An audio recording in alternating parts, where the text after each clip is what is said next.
What's up, everyone? Tyler DeLuca here, back with my top 3 takeaways from this past week in women's basketball, and the bracket is here. Let's talk about my top 3 takeaways from it. First off, let's talk about the number 1 overall seed, South Carolina, because I think that they have an incredibly favorable path to make it all the way to the Final Four. Let's talk about it right here. I mean, obviously, the 1-16 matchup feels pretty good. But then you get, presumably, who I picked to win, North Carolina, in the round of 32, and you could think back to that non-conference matchup from earlier this year that got a little bit chippy, got a little bit messy. You could think back to years past in tournaments where North Carolina was very proud of hanging close with South Carolina, and understandably so in that sense. But a very winnable game, and obviously South Carolina's coming into this tournament as the favorite, so it's going to take some level of shock to knock them off and to not have them win this national championship. I really don't think that they have a obviously anything's possible in March Madness, but until the potential Oregon State matchup, I think you got to feel good if you're South Carolina with this draw. Oregon State is the only team that they're going to go up against that I feel really has the size and the guard play to try and match South Carolina in their region. I don't think that there's a single other team that is really capable of doing that until they reach the Elite Eight against Oregon State potentially. And obviously Notre Dame is the number 2 seed in the region, but I have Oregon State beating them, and I have Oregon State playing South Carolina. And I still think if you're South Carolina, you should feel pretty good. You got to remember, Oregon State doesn't even have a senior on the roster, let alone in the rotation. So when it comes to being experienced, yes, this is a younger South Carolina team. This is, in comparison to last year's Final Four run, a very much of a new roster. But you still have some vets on that team. Oregon State doesn't have that, but obviously that hasn't slowed them down too much across this season. But, I mean, if you're South Carolina, if you're a fam, you should be feeling pretty good about your chances of making it to the Final Four, both off the strength of how good you've been in the regular season, but also the pool of teams that you are potentially going against. I'd feel good if I was South Carolina. I mean, next up, let's talk about Iowa, because they're the opposite of the spectrum when it comes to South Carolina having the easy road. I feel for Iowa because their region is absolutely brutal. So, I mean, let's just kind of work our way through it. You move past the 1-16 matchup. And let's go into, you're either facing West Virginia or Princeton. 2 very, very good teams. Very, very solid teams. I know, coming from more of a Big 12 background myself, the idea of J.J. Quinterly guarding Caitlin Clark sounds electric. Sounds so much fun. And the style of play that West Virginia plays as a whole would be incredibly interesting. And we heard Mark Kellogg at the Selection Sunday show at West Virginia when they were having a little watch party. They said they're going to beat Princeton and then send Caitlin Clark packing. Now, I ain't saying they're going to do all that. What I am saying is that whichever team matches up in the round of 32 against Iowa is going to be very interesting. Princeton can give them a different type of interesting game that West Virginia can, but regardless, I think both matches would be very, very fun. The Caitlins matching up in the game with Princeton seems just fun. Like, it really does, but not fun for Iowa, fun for us, because man, Iowa, it's if they move on from that, they're gonna play more than likely a winner of the 4-5 matchup between Kansas State and Colorado. Brutal.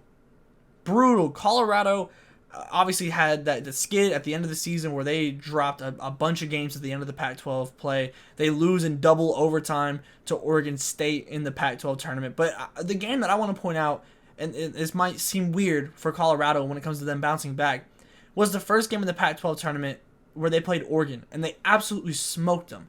And I think that they were able to relearn how to win. And obviously, losing in double overtime to a team like Oregon State, there's no shame in that whatsoever. And it felt like they had their swagger back. And I think they honestly were just kind of burnt out by the end of the Pac-12 season.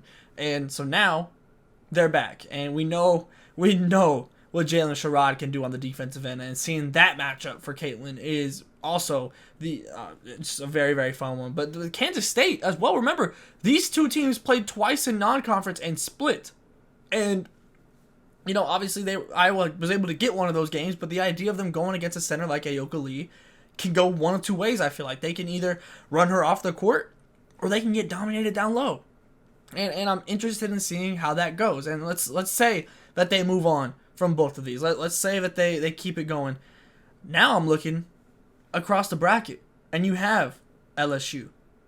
You have UCLA. I personally have LSU beating UCLA in my bracket to face Iowa and getting that incredible marquee matchup, the rematch, which would be insane. But at that point, Lord knows the gauntlet of defensive guards that Caitlin would have had to gone through. And then you have to question the amount of size that Iowa has. Because obviously Hannah Stuelke has improved this season, but she can't guard both Angel Reese and Anissa Morrow. And I personally have LSU making it to the Final Four over Iowa in the Elite Eight. But man, what a brutal region for Iowa. If Caitlin Clark makes it to the Final Four, if she makes it to the national championship game, there's no it will be an insane run. Obviously, you know, I'm when I'm talking about this, I'm kind of predicting chalk and not any major upsets, you know, like Drake beating Colorado, Portland beating Kansas State, or any of those, or even LSU or UCLA losing earlier in the tournament. But any combination, it feels like, in this region feels just like an absolute gauntlet for Caitlin Clark and Iowa. And if she is able to take them to the Final Four, and if you want to get even crazy, if she's able to win the national championship with this team, her legacy levels up majorly. And obviously all eyes are going to be on her throughout this tournament. So I'm excited to see what Caitlin Clark and Iowa can do when it comes to trying to make the run in this gauntlet. Last but not least, I want to talk about Ohio State.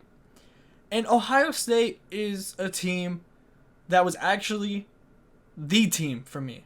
They were my national championship pick preseason. Feels like so long ago, but they were my pick. I trust defense. I trust veteran guard play. I trusted all of these going into this season. I trusted the development of Cody McMahon. And Cody McMahon, it was a slower start to the season for her. It wasn't really until the back half or so of Big Ten play that Cody McMahon really kind of started showing out the way that I felt that she could. And now we get to this tournament, and you kind of have to make a decision. Obviously, Ohio State bows out earlier in the Big Ten tournament than they had hoped for, but they win the regular season championship for the Big Ten. We saw what Cody McMahon can do. We saw what this defense for Ohio State can do. Obviously, J.C. Sheldon, Celeste Taylor wins Big Ten Player of the Year, Big Ten Defensive Player of the Year, And for me, I'm betting on Ohio State. I have them in the national championship game. I'm sticking with it. I'm thinking back to preseason and all the reasons I had, and you see the flashes of all that, and I'm betting on Ohio State finding some consistency. There were times throughout this season where it felt like Ohio State wasn't playing at their complete potential until like the fourth quarters of some games.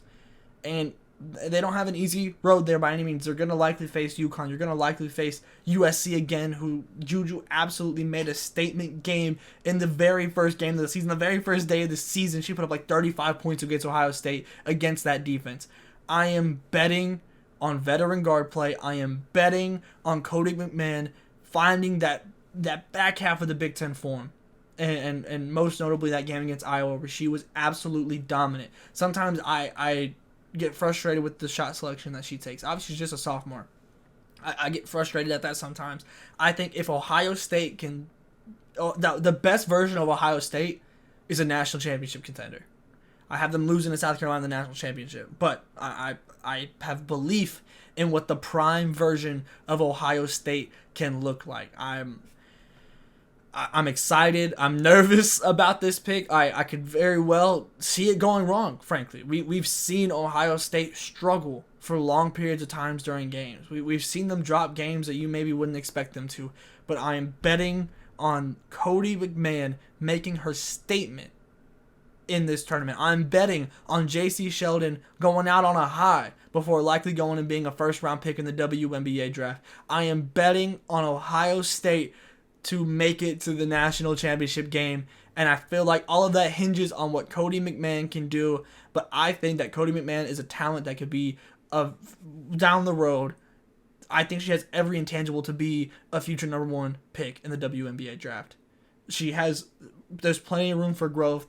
All the intangibles are there, and I am ready to see the next step. And I think that a stage like March Madness, a stage that's going to have more eyes on it than it ever has, can be the perfect time for Cody McMahon to make her statement and help take Ohio State all the way to the national championship game. All right, y'all, that's going to do it for me for my top 3 takeaways from this past week in women's basketball. Those are just some of my kind of clear takeaways from the bracket. But let me know what yours are. Let me know what your biggest upset pick is down below in the comments.